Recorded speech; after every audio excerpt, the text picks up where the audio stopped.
Hello. Welcome to the Bore You to Sleep podcast. The podcast that will hopefully help you get to sleep. I am going to read an open source book, one that is not particularly interesting, but one that is hopefully boring enough to get you to sleep. Tonight's reading comes from Rubber Hand Stamps by T. O'Connor Sloane. Published in 1891, this story explores the early stages of the rubber industry and the different countries that influenced it. My name is Teddy, and I aim to help people everywhere get a good night's rest. Sleep is so important, and my mission is to help you get the rest that you need. The podcast is designed to play in the background while you slowly fall asleep. Thank you to everyone who shared their words of gratitude with me during the week. All Spotify listeners, thank you for continuing to respond to the Q&A and for letting me know your thought about the episode of the podcast that you had just listened to. As always, thank you to all existing patrons and sponsors, and everyone else who took time to send or leave a message for me during the week.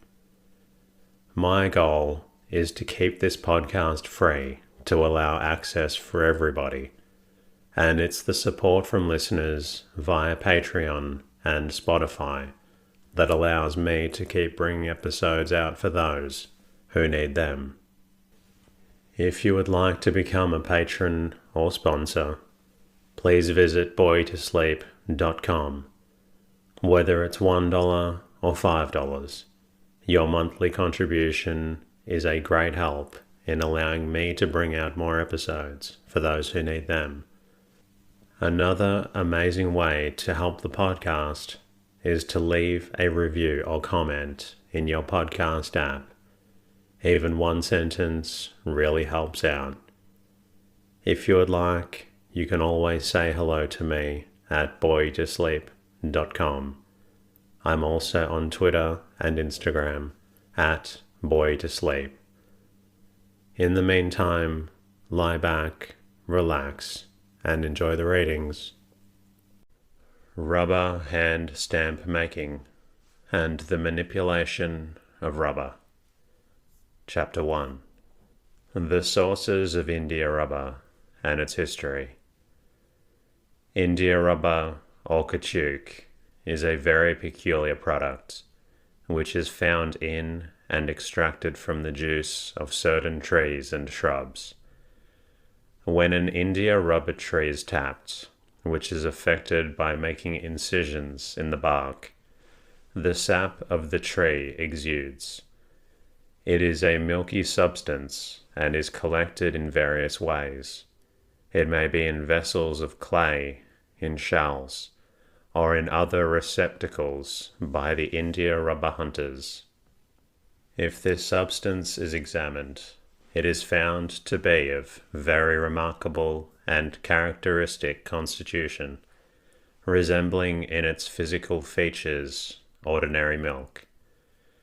It is composed of from 50 to 90% of water, in which is suspended in microscopic globules, like the cream in milk, the desired caoutchouc or India rubber. If the juice is left to stand in vessels, like milk in a creamery, the globules rise to the surface, and a cream of India rubber can be skimmed off from the surface. If the juice is evaporated over a fire, the water escapes and the India rubber remains. By dipping an article repeatedly in the juice and drying it, a thick or thin coating of India rubber can be developed. Before the modern methods for the manipulation of the gum had been developed, and before the invention of vulcanization, This method was adopted for the manufacture of shoes. The original India rubbers for protection of the feet in wet weather were made in this manner. A clay last was used, upon which the India rubber was deposited as described. The clay last was then broken and removed. Great quantities of overshoes were thus made in South America, and many were exported to Europe. When caoutchouc has once been removed from this watery emulsion, which for all practical purposes is a solution, it cannot be restored to the former state of liquidity. It remains solid.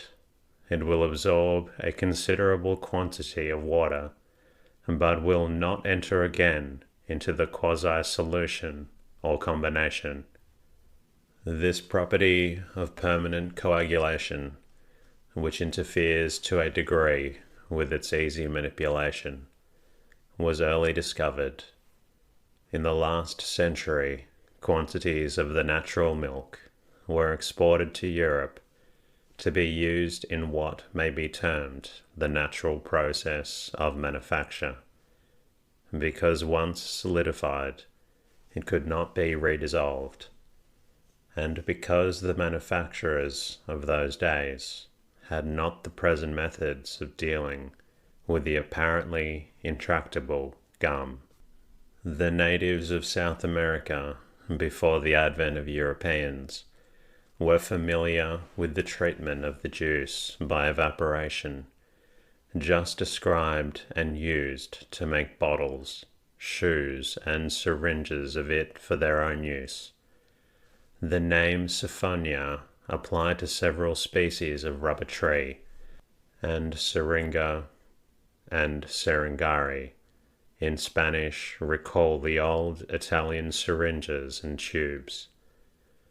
The gum is now collected for export in many parts of the world. South and Central America are, as they have always been, the greatest producers. Some is collected in Africa, Java, and India. The best comes from Para. However carefully treated, a great difference is found in the product from different countries. The Brazilian India rubber, known as Para, from the port of shipment, ranks as the best in the market. Its history, as far as recorded, does not go back of the last century. La Condamine, who explored the Amazon River, sent from South America in 1736 the Institut de France in Paris, the first sample of India rubber ever seen in Europe. He accompanied the sample with a communication. He said that the Indians of that country used the gum in several domestic objects of utility, such as vessels, bottles, boots, waterproof clothing, etc. He stated that it was attacked and to a certain extent dissolved by warm nut oil.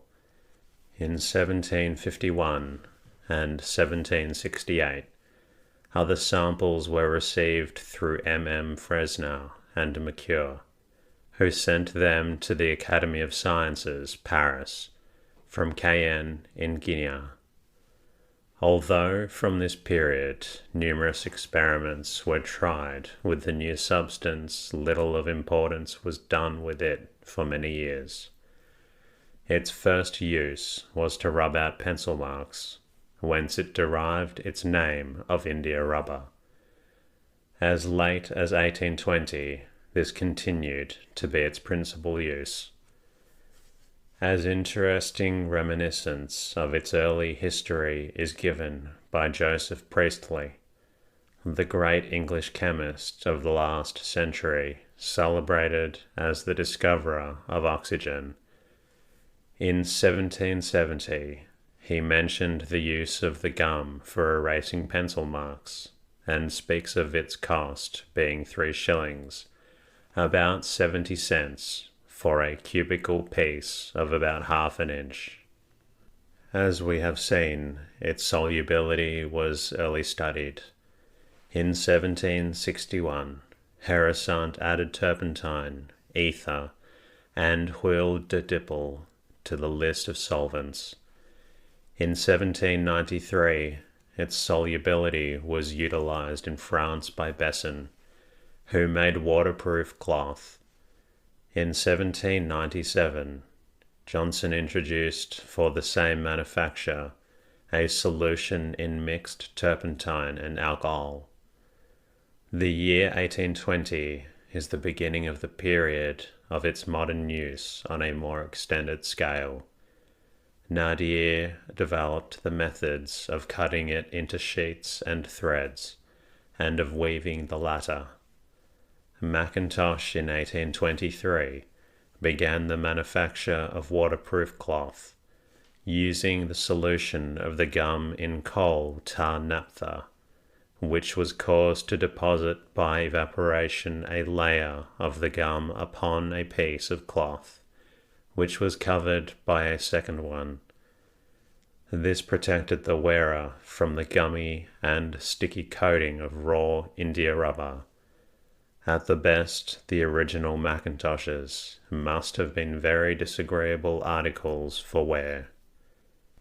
In 1825, India rubber shoes of raw India rubber were imported from South America and formed for a while an important article of commerce.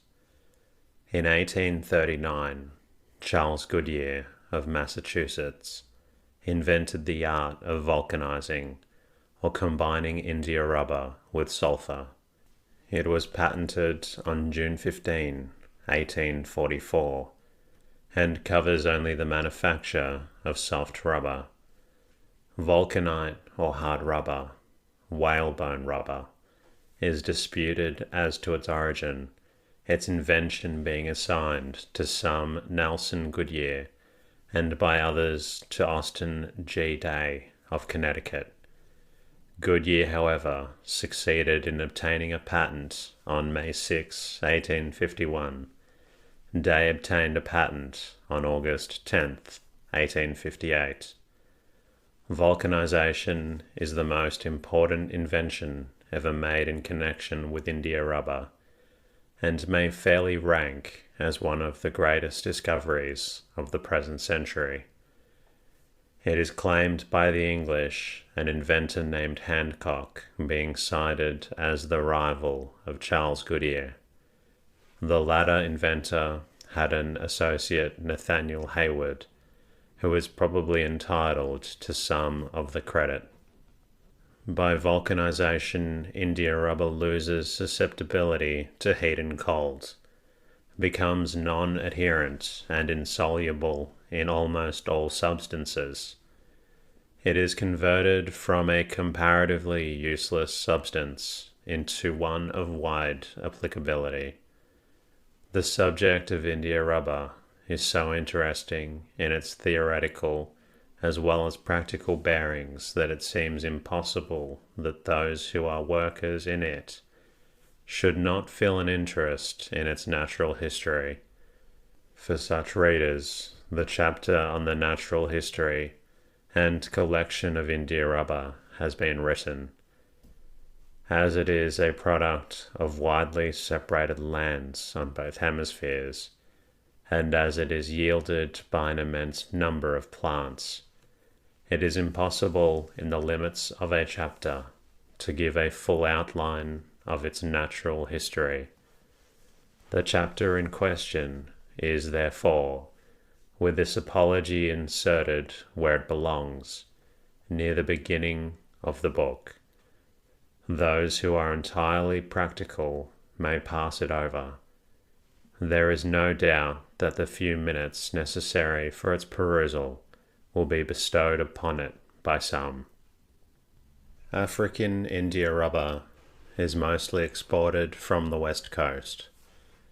The belt of country producing it extends nearly across the continents. Those who are familiar with the India rubber plants of our conservatories are apt to think of the gum as the product of trees, but in Africa it is largely yielded by climbing plants of very numerous varieties, belonging generally to the Landolphia species.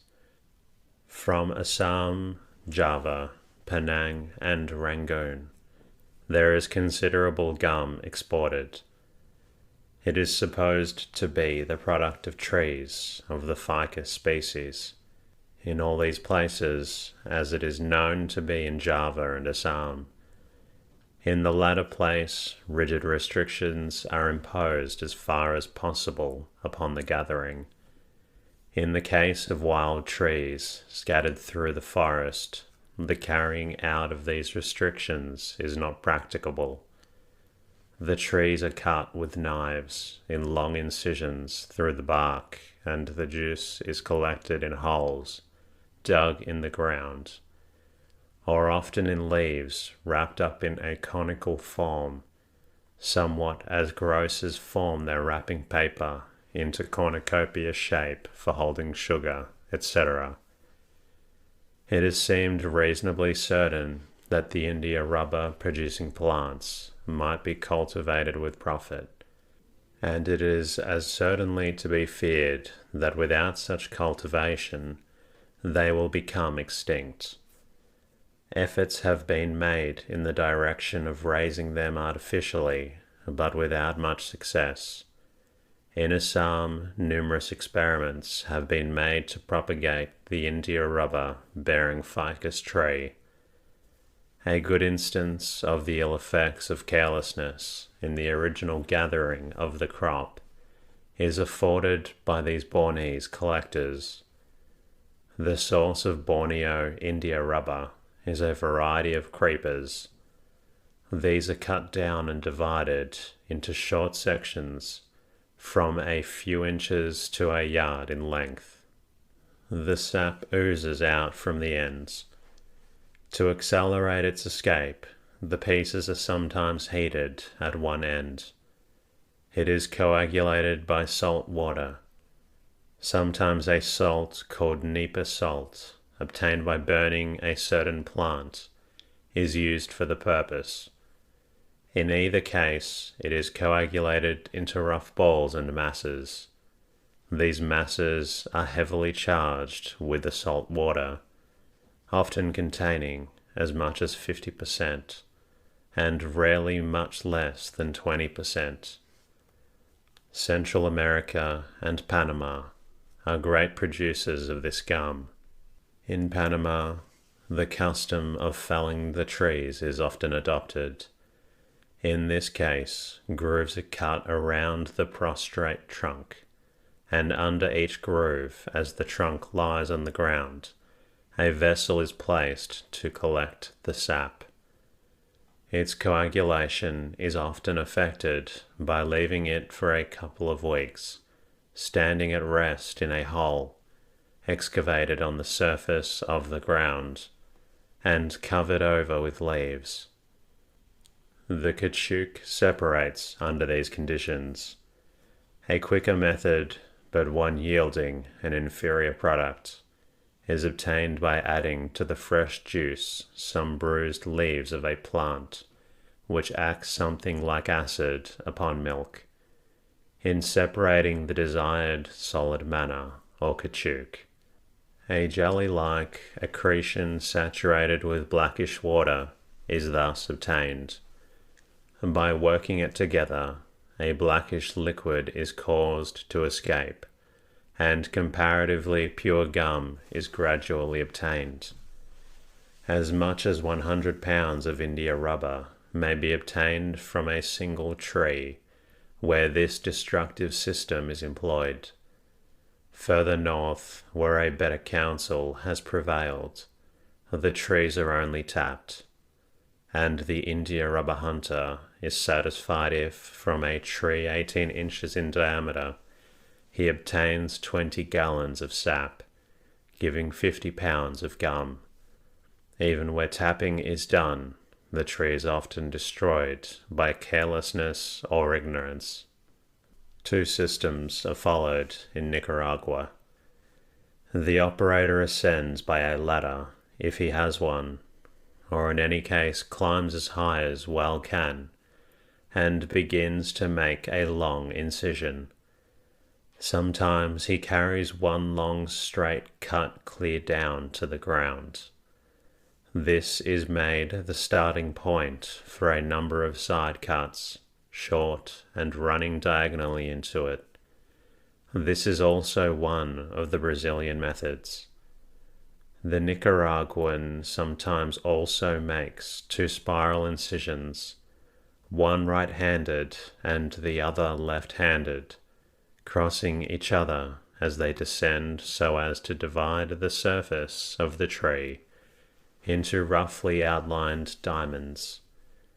In either case, the juice flows down to an iron spout, placed at the bottom of the tree, which spout leads to an iron pail.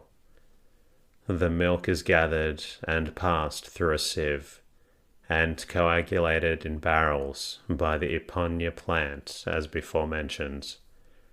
This gives 3 grades of rubber. The bulk is obtained from the barrels and is often called the miros. The small lump which forms in the spout is rolled into a ball called cabeça. The dried strips pulled out of the cuts is of very good quality and is called bola or barucha. From Brazil is exported the famous para India rubber. This is of very high quality and is greatly esteemed by all manufacturers. No process can make a poor gum give a really good product. The system of gathering, it varies. Sometimes the tree is cut into by gashes from an axe, such gashes extending in a row all around the trunk. Under each gash, a small clay cup is luted fast and some fresh mixed clay. These collect from a tablespoonful of juice upward, which is collected, and the cups are removed on the same day. The next day a second row of cuts is made below the others, and the same process is repeated. This is continued until, from a point as high as a man can reach, down to the ground, the tree is full of cuts. Sometimes a gutter of clay is found partly around the trunk, with gashes above it. In other cases, a vine is secured around the tree, and a collecting gutter is worked it for a basis. The juice is coagulated in a smoky fire. A bottomless jar is placed over the fire, and some palm nuts are mixed with the fuel. The mould, which is often a canoe paddle, is smeared with clay to prevent adhesion and is then heated. A cup of juice is poured over it, and after the excess is dropped off, it is moved about rapidly over the smoke and hot air which ascends from the mouth of the jar. The series of operations is repeated until coating is quite thick. It may be as much as 5 inches. After solidifying overnight, it is cut open and the paddle or mould is removed. After a few days drying, it is sent to market. With all the heating, during which it sweats profusely, it still retains 15% of water. India rubber sap may be coagulated by an aqueous solution of alum. The process has been tried in Brazil and is used to a considerable extent in Pernambuco. It was proposed by an investigator named Strauss, and the process is still called by his name. One objection is that it gives a very wet product, and apparently one of inferior value to the smoked gum. The feeling that India rubber suffers in the gathering has been so much felt that it has recently suggested that if possible the uncoagulated juice should be exported to Europe there to be worked up from the beginning. There are two broad divisions to which all varieties of India rubber can be assigned: unvulcanized and vulcanized rubber.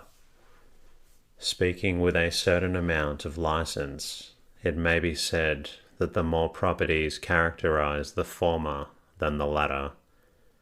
The vulcanized article is very slightly affected by ordinary changes of temperature, cannot to any considerable extent be changed by heat short of absolute destruction or decomposition, cannot be united or molded except in simple forms, is highly elastic, and is insoluble in almost every solvent for ordinary caoutchouc. Unvulcanized caoutchouc possesses very interesting and peculiar properties. The first part of the present chapter is devoted to this substance. Those who have never seen the crude gum as imported are familiar with the article, almost pure in the form of sheet rubber and black rubber, articles generally. These are of nearly pure caoutchouc, though recently the tendency is to vulcanize them to a considerable degree. A piece of pure gum containing no combined sulfur, iodine, or other vulcanizing constituent will be found to exhibit a very striking peculiarity.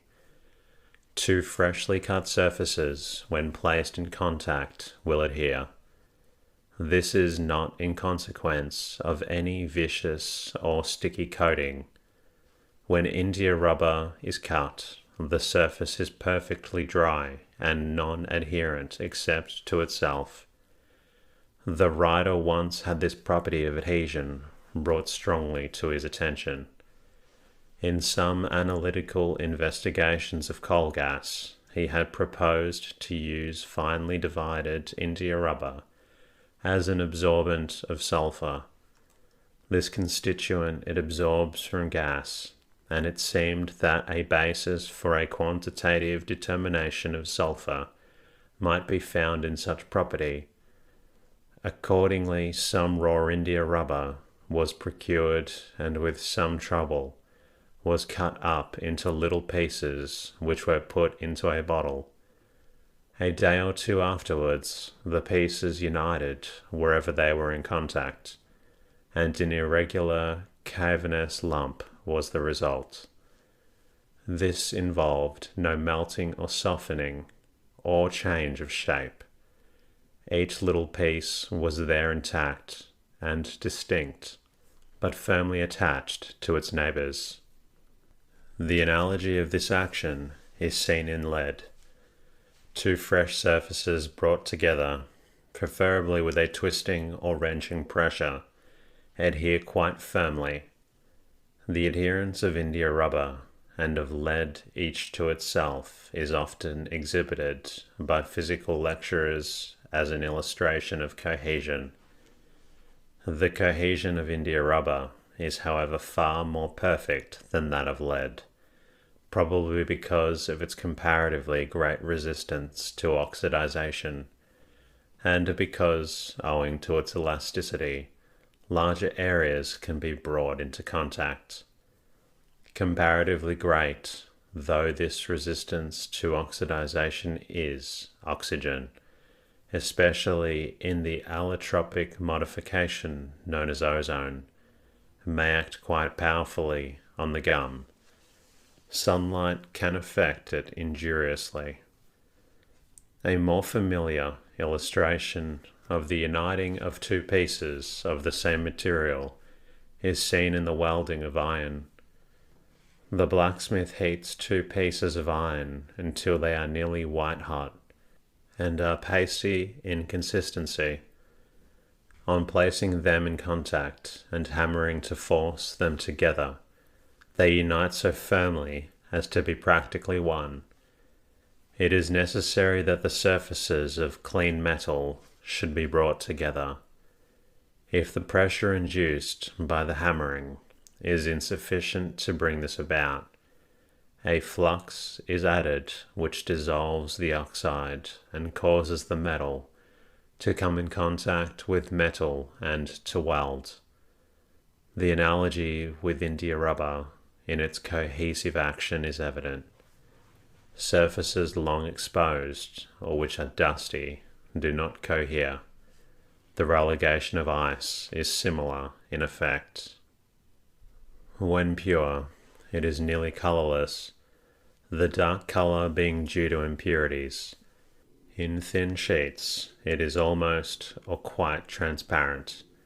It burns readily and with a very luminous smoky flame, as might have been anticipated from its composition. The action of heat and cold on it is dependent on the degree of the temperature. At ordinary temperature, it is elastic and firm. It can be stretched, and will return almost to its original size when released from tension. Yet the return to its shape is so liable to be incomplete, especially after long sustained stretching. The pure unvulcanized India rubber is considered imperfectly elastic. Any elasticity it possesses is principally elastically of shape, and distinguished from elasticity of volume. In other words, when pressed or stretched, it may change shape to a great extent, but hardly change its volume at all. A cube of 2.5 inches under a weight of 200 tons lost 1 to 10 of its volume only. This is largely due to the fact that it represents an approximately solid body, or one destitute of considerable physical pores. Solids and liquids are very slightly compressible. Whatever degree of compressibility Cartouche possibly is due principally to its minute pores. If the temperature is reduced to the freezing point of water, a piece of raw India rubber becomes rigid and stiff. On application of heat, it returns to its former pliable condition. The same return to flexibility may be brought about by stretching it mechanically. This may be rather a fallacy. Stretching India rubber warms it so that it mechanically imparted rise of temperature. We may find at least a probable cause of the softening. If the temperature is raised, several effects are produced according to the circumstances. A piece which has been stretched and held stretched has its tension increased by a degree of heat, considerably less than that of boiling water. Some offer the theory that it contains air enclosed in its pores, which, expanding, produces this effect. As the boiling point is reached, the material softens and becomes somewhat plastic, so that it can be molded into shape to be a considerable extent stretched to threads of great fineness. Its elasticity also disappears as the heat is maintained.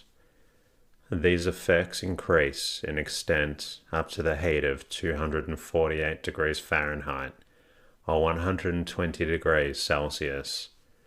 The return to its original state is not immediate, however. Some time is required before the reduction of temperature will have full effect. If now a still higher degree of heat is applied, 392 degrees Fahrenheit, 200 degrees Celsius, the India rubber softens to a viscous body or melts. From this state it cannot be restored. It remains presumably burned or melted, whatever is done to it. Some attempt at hardening may be made by the use of vulcanizing chemicals, but the result will be very imperfect. A further increase of heat brings about a destructive distillation. India rubber treated in a retort to a heat exceeding 400 degrees Fahrenheit or 204 degrees Celsius evolves volatile hydrocarbons of oily consistency, and it distills almost completely a small residue of gummy matter or of coke if the final heat has been pushed far enough, being left. The distillate is called catechutin. According to Mr. Greville Williams, it consists of two polymeric hydrocarbons, one catechutin, boiling point 99 degrees Fahrenheit, 37 degrees Celsius. The mixture has a strong naphtha-like odor and has won considerable reputation as being the best solvent for India rubber. How far it deserves its reputation is a matter open to discussion. And that concludes tonight's readings. I hope you're feeling drowsy and getting ready to doze off for a good night's rest. I'll be bringing you another episode of the Boy to Sleep podcast very soon. Until then, good night.